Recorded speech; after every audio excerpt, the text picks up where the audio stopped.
Just because someone, somebody, or something wants to come inside, now, that doesn't mean that you have to give them the key. From the Snap Judgment Underground Lair and WNYC Studios, you're listening to Spooked. Stay tuned.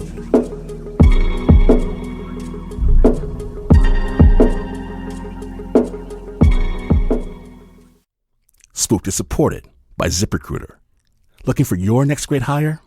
ZipRecruiter offers simple tools and powerful matching technology to help you find qualified candidates fast. It's the smartest way to hire. Try it for free at ZipRecruiter.com/spooked.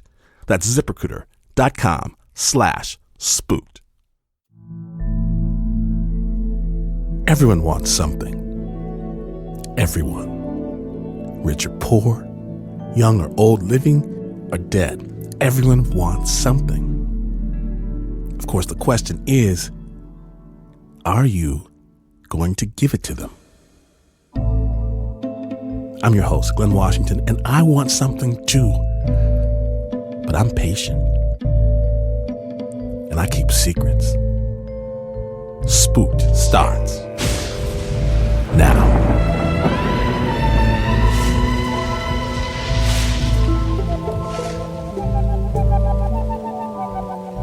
Hold on.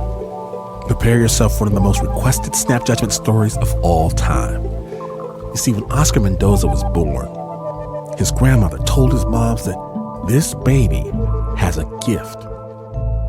Of course, Oscar will never say that she was wrong, but he thinks gift is the wrong word. Sensitive listeners, please note that this story contains graphic imagery and violence. Spooked.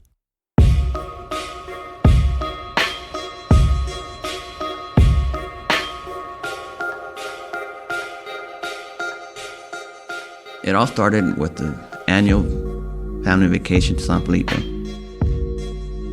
I always hated going to Mexico. We were used to creature comforts, like TV and air conditioning. And over there, some people don't even have electricity.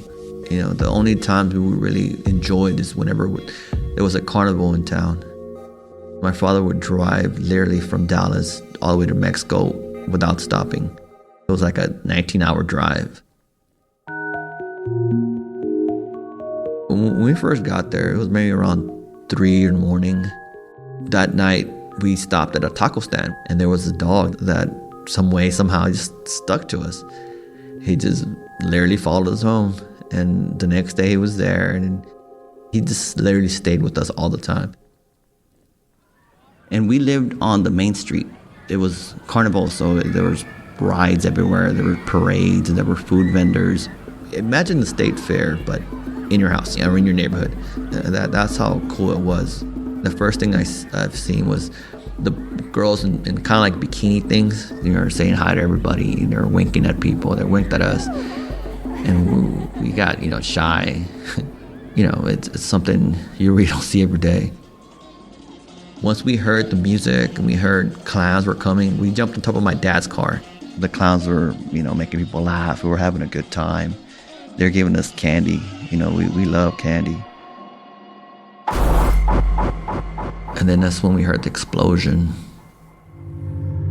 We just saw this clown fly through the air, and it landed maybe like a couple of feet away from us. We heard his body thump. We didn't know what was going on. We thought it was part of the act. My brother, he was just being jokester, was laughing. He was laughing and pointing. His face was toward the cement. And then my brother noticed that he turned around. The clown turned around and looked at us. You know what? I swear to God, he smiled at us. Had this look in his eyes. His eyes were open. And my brother almost peed in his pants. He told me, he turned around and looked at me.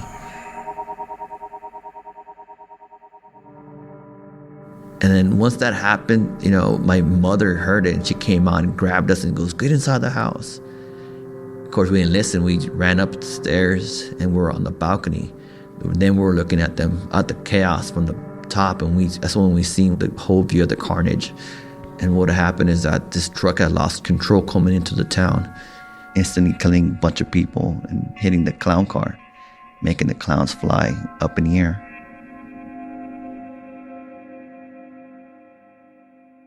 Police came, they couldn't really do anything until somebody came in with a truck and put all the bodies on the trucks and took them away. And once everything cleared up, they washed the streets off with water. Yeah, I felt in my bones we shouldn't have made fun of the clown.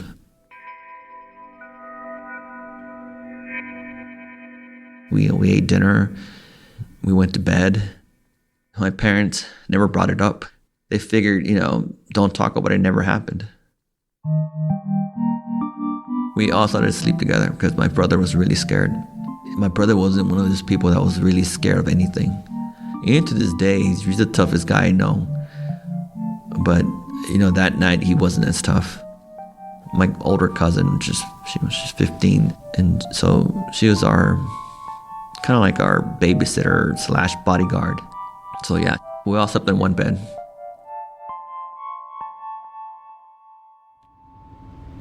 That night, around 3 in the morning, my brother wakes up sweating.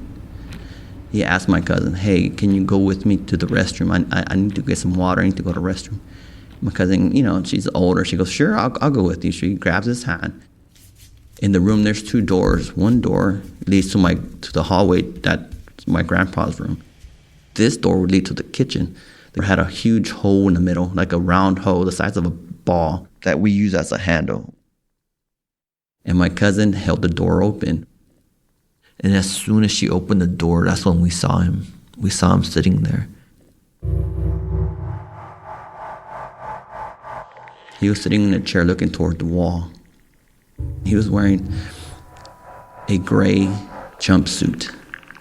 And he was wearing what I think was a mask, a clown mask. He had a bald head with hair on the sides like a clown. Opaque white. Wasn't makeup. It wasn't a mask. That skin was too real. And I suddenly realized what clown that was. That was the actual clown that my brother was laughing at.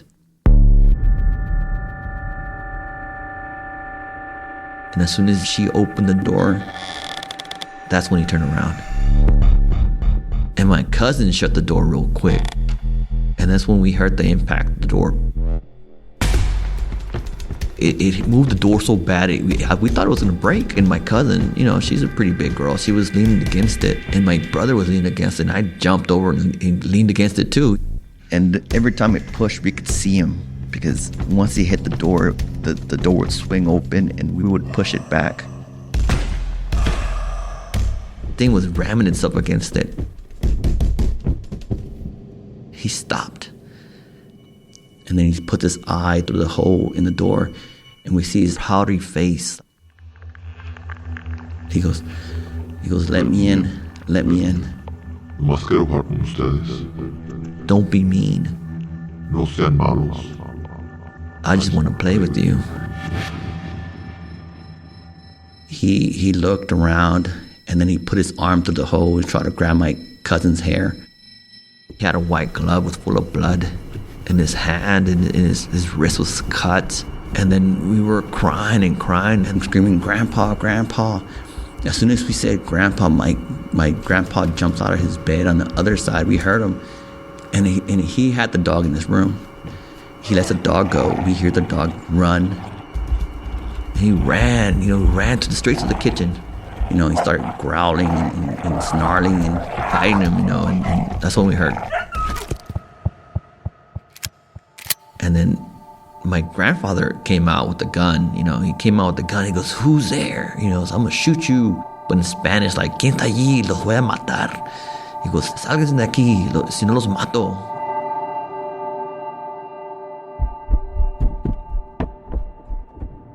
And he ran up the stairs, whatever this thing was, ran up the stairs, and we heard it jump from the roof, and it landed on the cement. And I was thinking, this guy just killed himself.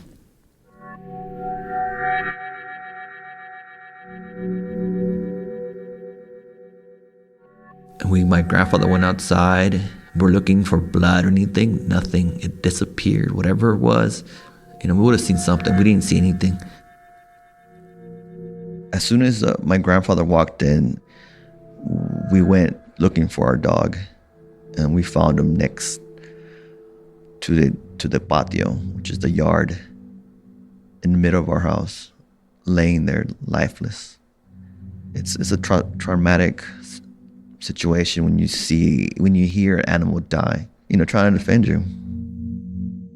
And my grandfather picked him up, put him in a towel, and put him in a truck and took him away. In the morning, the police came in. He looked at all the scene, and the only thing that was left in the kitchen was this pile of black ooze. It smelled horrible. And the police officer told my grandfather, you should really get a priest over here and bless this house. I don't think this guy was a clown. I think era el diablo. It was a devil. And then, my grandpa got really freaked out. After that, we never studied in that house again. It was too horrific experience. And to this day, my brother and my cousins, we discuss the same story over and over because nobody believes us. Nobody believes that we saw a zombie clown, that attacked us in the middle of the night. And, the only thing I fear, and I fear for everybody that hears this story, whatever we experience will follow somebody. Because my grandma used to always tell me, don't ever talk about this, because you don't want to release this thing to anybody else. And I truly believe that's true.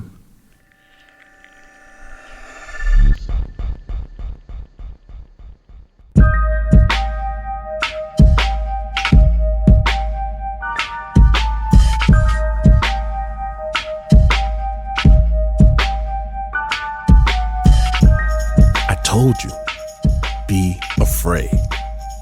Now then, you know how it is with the supernatural. You never get the proof.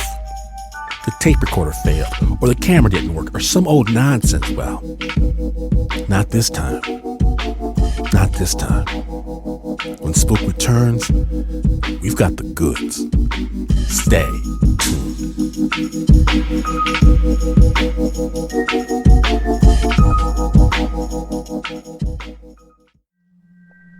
Join the search for evidence of dark forces. We want to make an all-new season of Spooked, but can only do so with your help.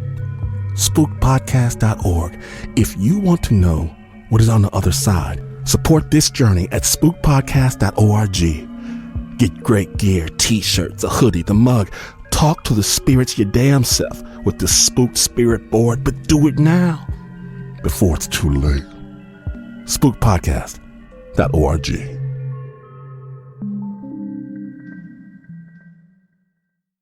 Spooked is supported by ZipRecruiter, the smartest way to hire quality talent fast. With ZipRecruiter, you can post your job on up to 100 plus job boards with just one click. Then let ZipRecruiter's powerful technology match your job to the right candidates and use their simple dashboard to find your perfect hire. In fact, 80% of employers who post on ZipRecruiter get a quality candidate through the site within 1 day. Try it for free at ZipRecruiter.com/spooked. That's ZipRecruiter.com/spooked. Our next story comes to us from the city of fake ghosts, Los Angeles. But hold on, do not worry, because you're about to meet a real one. Spooked.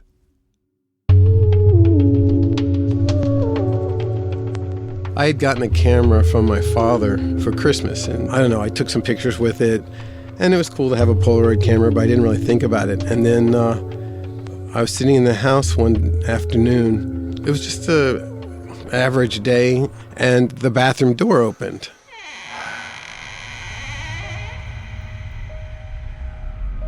And no one was home, so I sensed that the door was opening by itself. I took the camera and I took a picture. Nothing showed up in the picture, and of course I felt kind of silly at the time. And I just went back to working. And then I remember sensing something, and I looked up, and the bathroom door opened in front of me, and it seemed so demonstrative. So I got up, and I was actually nervous because something just felt like it was there. Something was in the air, something was in the room with me, tingling kind of sensation. And I started shaking, and I picked up the camera to take a picture, and I actually took a picture of, like, I was shaking so bad, I took the picture of it, like the top of the television set or something. And then I was like, okay, calm down. And then I took another picture. And that's when I got the first photograph of this experience. They're Polaroid photographs, so you basically sit and watch them develop. And as it was developing, I just saw this almost a stereotypical version of a ghost. It looks so, the eyes, the big eyes and the screaming mouth and the sort of weird wispy, quality of it floating in the air. It's like going boo or something at you. And I remember like being really nervous about it. And then suddenly I thought, this is, my dad messed with the camera or something. That's what this was about. And then I took another picture.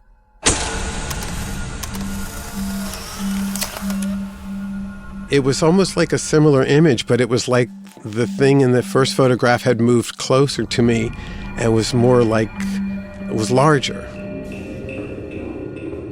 And then I started getting like nervous again. I just kept going back and forth between incredulous and denial. And then when Mikowski got home, I said, I have something I want to show you. What do you think about this? And I showed him the pictures. So he shows me these photos and I'm like, wow, these are really cool. How'd you do this? He goes, I just took these pictures. I didn't do it. It just was. I said, no, you made this up. He says, here, take a picture. And I went over and stood in what is now known as the vortex, but it's the area right in front of the bathroom. And he took a picture of me, and over top of me was this similar type shape, but it was like larger and more strange.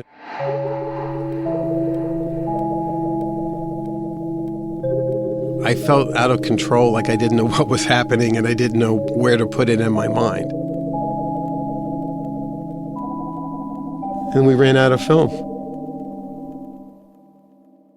After like a month of just sort of sitting with these photographs, we decided to go out and get some more film. And we just thought, okay, well, here's the moment we find out whether this is real or not. We try to take pictures when we'd sense something or feel something. We kind of describe it as like when you have like a goosebumps or like a little bit of a sunburn, you kind of sense this tingling thing, and then that's when you take the picture. Half the time we wouldn't get anything, but sometimes we would. And that encouraged us to keep getting more film. This was 3 or 4 months of this. It was too strange and we were afraid people would think we were nuts, but then it just got to be too much to not tell anybody about it. I mean, how do you share this? Why would people think we're insane? Finally, we decided to invite a bunch of friends over and show them the photographs. We said, we have something to tell you guys, and it's a little strange, but we want to share it with you. So we started showing them the pictures, and they're asking, 1,000 questions a mile a minute. One of our friends, he asked if he's here now, if the whatever it was here now. And he says, well, let's take a picture.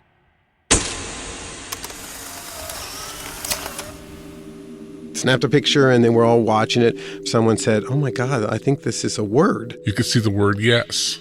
And that was the beginning of the communication.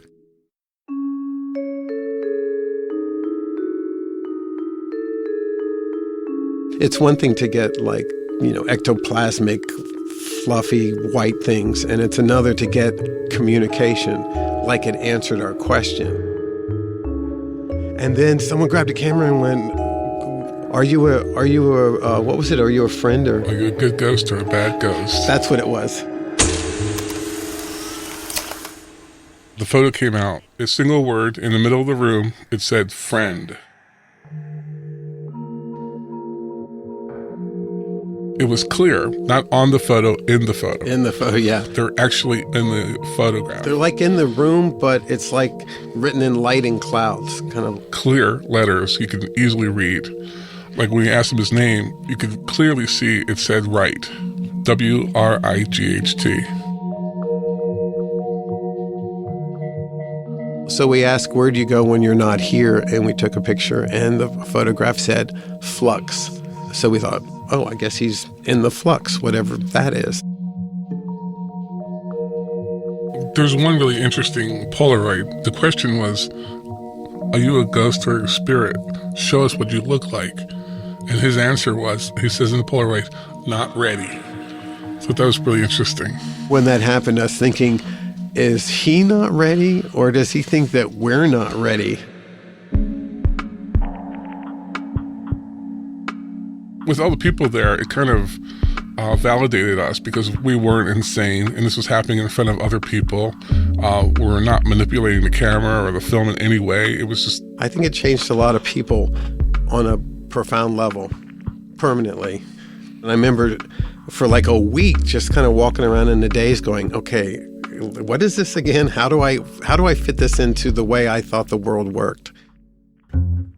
We really had never intended to, I guess, go public with it. It was nothing we really thought about. And there was a new show on TV called Sightings, and John was watching it, and they had this ghost thing on there, and they had a picture of some stuff, and John goes, that's not a ghost picture, this is a ghost picture. So he sent a copy in to the Sightings people. They called us up, and next thing you know, they wanted to do an hour-long satellite live show from the house. After we did the Sightings episode, it seemed like suddenly we had offers to do quite a few different shows. They took the camera, they examined the camera, they took it to Polaroid, they examined it, they examined all the photographs. Yeah, through the years, there's been so many theories on how it's being done, how we do it, how we create the ghost images. One of my favorite theories, someone said that how the photographs are done is that there's a little person in the basement, and what happens is when you ask a question to the air, they type in a computer, and it's projected out through lasers in the house that writes on the photograph instantly. Would you start going on about well, it's real easy to just take a pen and write on the back of the Polaroid and it will come through. And has anybody ever tried that? Because if you do, because we tried it, we actually tried it. We took a pen and it leaves marks, and it doesn't look like anything. It looks like someone took a pen and wrote on a Polaroid. I don't know how that theory has gone around and round and round.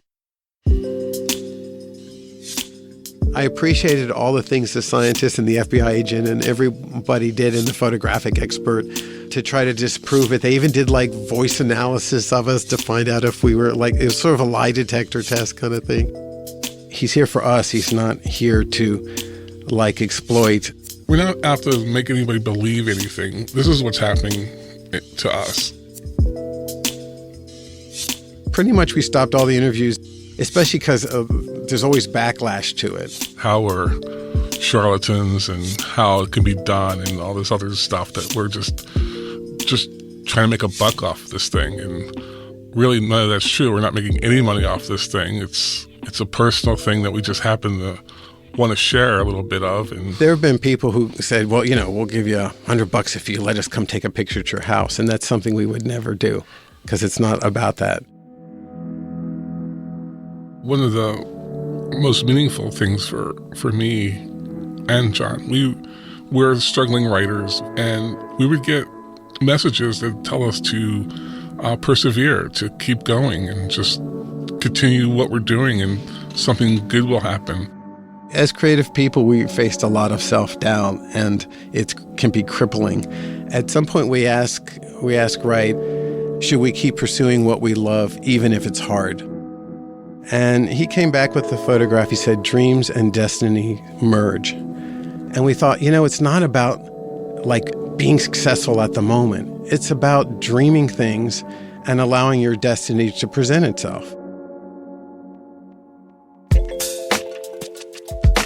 it changed our perspective.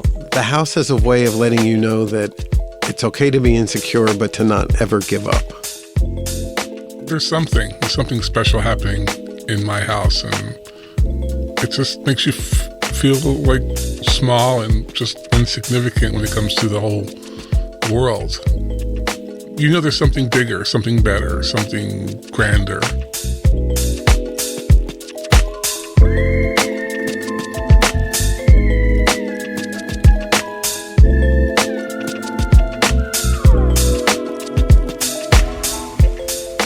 Big thanks to John Huckard and John Murkowski. Check out our website to see pictures of the actual Polaroid ghost, spookedpodcast.org. We'll also have info on what John and John are up to now. You're going to want to see this, spookedpodcast.org.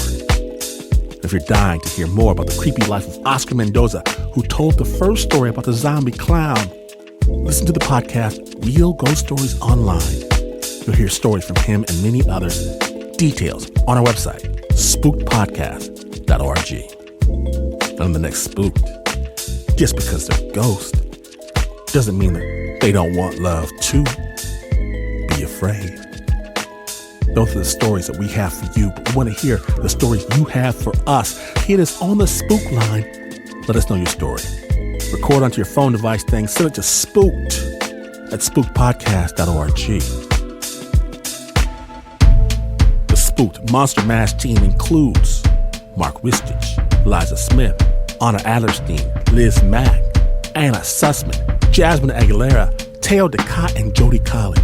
Original music by Pat Mesiti-Miller, Leon Morimoto, and Renzo Gorio. If you're digging Spook, let somebody know. There are now 11 episodes available. Download them all. Halloween is almost here. Spookpodcast.org. And you heard, right? We're speeding it up. 2 Spooked episodes a week. And if you need your Spook fix early, you can hear new Spooked episodes 3 days early. Just download the TuneIn app, spookpodcast.org. Hit me on the Twitter, the Instagram, the Facebook, Spooked Pod. And don't forget, when walking down the dark street, you see that person with the amazing costume, the hair squirming like 1,000 undulating snakes, the eyes, dark sockets, the movements, jerky, inhuman. This encounter, it may just have been avoided if you would only heed my heartfelt advice to never, ever, never, ever, never, never, ever turn out the lights.